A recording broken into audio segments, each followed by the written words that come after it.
Hi, hello. Ooh. Welcome back to my channel. My name is Aisha. I have not filmed a sit-down video since like May, since the last video I uploaded. But anyway, we're back. Today's video is going to be my mid-year book freakout tag. By the way, I dressed up for you guys. Like, I don't normally dress like this when I'm walking, but I dressed up. I'm wearing a dress. Anyway, okay, let's just go. This is the second time I will be doing this tag because it's my second year on this channel. So I did it last year. I like this tag because it's introspective. It helps you plan for like the remainder of the year. Anyway, let me give you my stats for the year so far. So I am including the books I've read in July because I'm filming this late July anyway. So far I've read 50 books, which, yeah, 50 books give or take, which is not bad considering that I had a reading slump like twice this year already. June especially was not very good because I traveled for the most part of June. So I wasn't like in one place. I was just moving up and down, so I wasn't in one place, and because of that I just fell into a reading slump, to be honest. So yeah, June wasn't very good, and most of July too wasn't particularly very good, but so far so good. Like the past couple of days I've been doing a lot of reading, which means that my reading slump has hopefully gone, inshallah. I put my storygraph goal at 52 books, but at the back of my mind I really want to finish it 100 books this year, because I finished 80 books last year and I want to kind of round it up to 100 books this year. Without further ado, let's get into the questions for the book tag. The first question is best book you've read so far this year. So I went to check my storygraph just to see how many books I've given 5 stars so far, because I've read a couple of 4 stars. Most of my books this year have been 4 stars. I feel like I'm generous with my 4 stars. A few 4.5 stars, and even fewer 5 stars. So I'm just going to say that the books I've given 5 stars are my best books so far because I give them 5 stars, right? So the first one is Co-Wives, Co-Widows by Adrian. I can't remember her surname. I'll put the cover of the book on the screen. And I just really like that. Like everything about that book was nice. And I particularly think that because I was in a reading slump before I read that book. So for the first couple of weeks before I read that book, I was in a reading slump, and that book kind of brought me out of it. And it wasn't even like I didn't listen to it. It wasn't an audiobook. I read it and I was very particular about it. And I enjoyed how well the author combined talking about like difficult situations that women go through with comedy. Like it was very like funny. I laughed a lot too.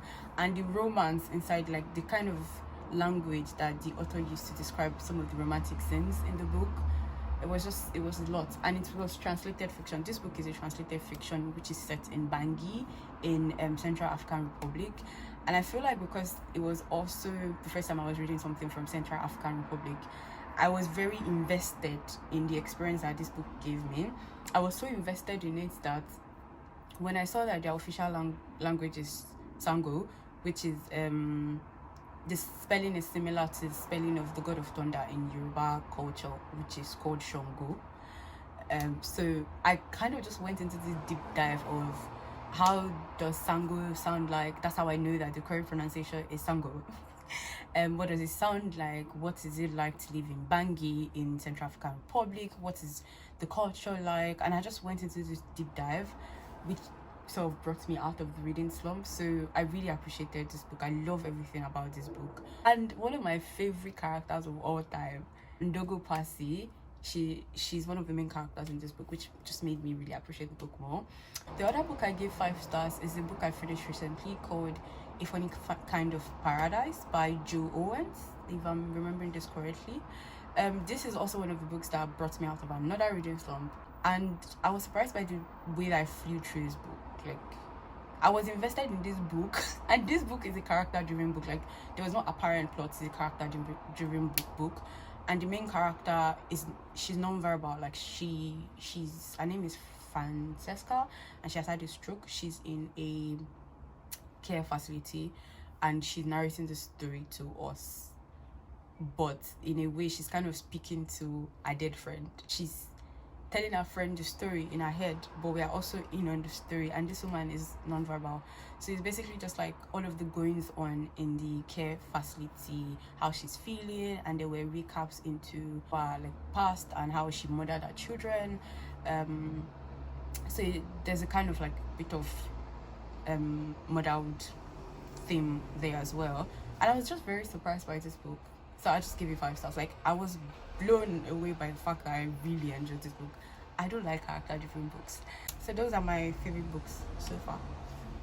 The next question is the best sequel you've read so far. I have not read any book that has a sequel this year at all. I do want to read The Bride Test. So it has like 3 books. I want to read that. So I'm trying to do the same thing I did last year for, what's her name? What's that one? Emily Henry. I read a bunch of her books and did a reading vlog for it. I'm going to link it in this video so that you guys can watch it. But yeah, I'm trying to do something similar for that. So maybe I would enjoy it. So I'll say the Bride Test series for now. The next question is a new release you haven't read but you want to, and you'll be very surprised considering how excited I was about this book. And that book is A Spell of Good Things by Ayobami Adebayo. I know that I did like a whole like reading vlog where I went to the book chat with the author in February, and I started reading this book. Like, I started reading it in February. I read about 30 pages and I just knew that the book was sad. Like, I already know, see me, titles like this, like A Spell of Good Things, I know that this is an irony. It's very similar to this book, The Joys of Motherhood by Buchi Michita. The Joys of Motherhood, like, that is an ironic title. You know that there was nothing going to be joyful about that story. So I just kind of already knew that this book was not going to be. There was nothing, a spell of good things about this book. I knew already. But yeah, I was also in a reading slump and I wasn't feeling my best at the time. So I just dropped the book because I knew the book was going to be sad and I didn't want to compound my sadness with sadness, right? And I've been very worried about picking it up since then. But I recently found the audiobook for it, and to, you know, encourage me, I'm going to listen to the audiobook while I read it, because I found this year that the best reading experience in the world is for you to listen to a book while reading it. Like, this is the best, trust me. I think I'm going to do a whole video on books that I've listened to while reading and tell you how elevated my reading experience was. But yeah, so this is my answer to this question. A Spell of Good Things by Ayobami Adebayo. The next question is most anticipated release for the second half of the year. So I rarely follow new releases, like unless I see that a book is coming out and I will know that it's coming out. So I rarely follow new releases, but there are a couple of books that I saw from Canon Gates that I'm actually quite interested in, and they're coming out in August. And those books are Uprooting by Marshall Farrell. It's set in the Caribbean. I believe it's set in like Trinidad and Tobago. Yes, Trinidad and Tobago. And I find I like books from Trinidad and Tobago. I just like books that are set in that country. The book is about a character who is the only black woman in a village. Like, it's already giving me vibes. Another book I'm really excited for is Family Law by Elizabeth Acevedo. So I love this author.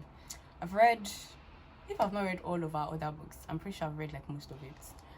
And she does like novels and verses. So I believe this is her first like proper novel, and it's going to be published on the 10th of August, inshallah. So I don't know anything about it. I just know that it's a story about a family and it is written by Elizabeth Acevedo, and I don't want to read the blog, but I know that one of the people that I trust our recommendation, The Plus Mafia, I mean really enjoyed it. So I'm going to find the audiobook and read it so that I would elevate my experience. Hopefully I find the audiobook. Next question is the biggest disappointment of the year.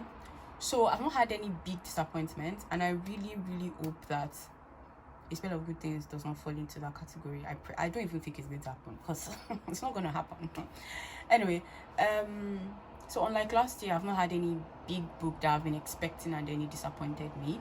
But there's this book I've been looking forward to reading, which I eventually read. I kind of fell short. That book is The Teller of Secrets by B.C. Ajapon.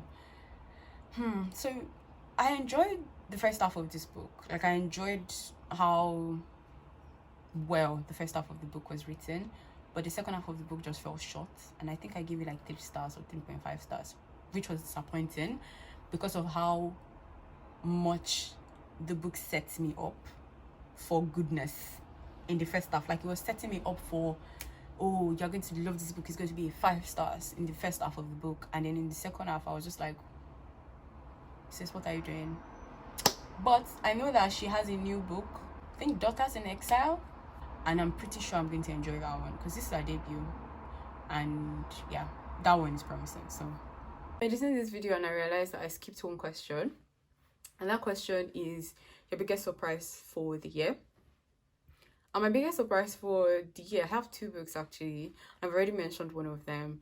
Is A Funny Kind of Paradise by Joe Owens. Yeah, that book was very surprising. I didn't expect to like that book for reasons I've already mentioned earlier in this video. The second biggest surprise for the year is Ring Shout by P.J. Lee Clark. Now, I went to this book thinking, okay, let's just read a book by P.J. Lee Clark, and also because the blog was kind of saying, oh yeah, this book, you know, it draws inspiration from the Ku Klux Klan, you know, in the US, like white supremacy and stuff, and gives it like an interesting spin. So I thought, okay, let's try it, but I wasn't looking to enjoy it that much because it has like alternate universe, I'd be alternate world kind of vibe, and I don't really vibe with books like that. But I ended up really loving this book. So yeah, that answers the question. So let's get back into the video. The next question is favorite new author, debut or new to you. So my first favorite author that I've discovered this year is P.J. Lee Clark. So I've been wanting to read one of his books, Ring Shout, for the longest time. I think since like last year I've wanted to read it, but I didn't get to it. But then I found the audiobook and I have the ebook on my phone, so I decided to read it in was it May? I read it, I think it was in May, and I loved the book. Like, I was so surprised I loved it. Most importantly, I have found that this man knows how to write female characters very, very well. I appreciate when I find male authors that are very good at crafting female characters, that you forget that this is a man writing. Like, I love them. And because I have read books this year that don't portray female characters very well, I am side-eyeing one book I read in, is it May or April? I read that book. What was the title of that book? I can't remember. And I've been reading books by P.J. Lee Clark. I've read 2 of his books this year. One novella I read in June during my reading slump, and Ring Shout that I read in May, and I've absolutely adored both female characters that he portrayed in those 2 books. So yeah, P.J. Lee Clark, one of my new favorite authors. Another one of my new favorite authors is Claire Keegan. I've read 3 books by her this year, and I intend to read our other short story collection before the year ends, inshallah. So yeah, I just enjoy how well Claire Keegan writes. I don't know, there's just something about the way that she writes that I love. I really enjoyed Small Things Like This. Amazing book. I listened to it while reading it, and it was just an amazing, I love how she packs a punch in a small book. I love how well her stories are. Like, it starts off as if the story is just like, oh, nothing much is gonna happen, and then at the end of the day something big happens. I don't know, I just love the way she writes. But I know that she's not everyone's cup of tea. Like, anyway, next question is my newest fictional crush. This one was difficult to answer because I have a lot of them, but one of them is Jaguar Nana. Like, she has just stayed with me. Like, Jaguar Nana, I don't know, I just love that woman. She's just like, I think I've done like 2 videos this year already talking about Jaguar Nana, but I love how contradictory our personality is, and I just love how she makes bad decisions and good decisions, and it's just very contradictory, and I'm just like, where should I put you? Are you a good person or are you a bad person? I love her. She's one of my newest fictional crushes. The next question is your newest favorite character.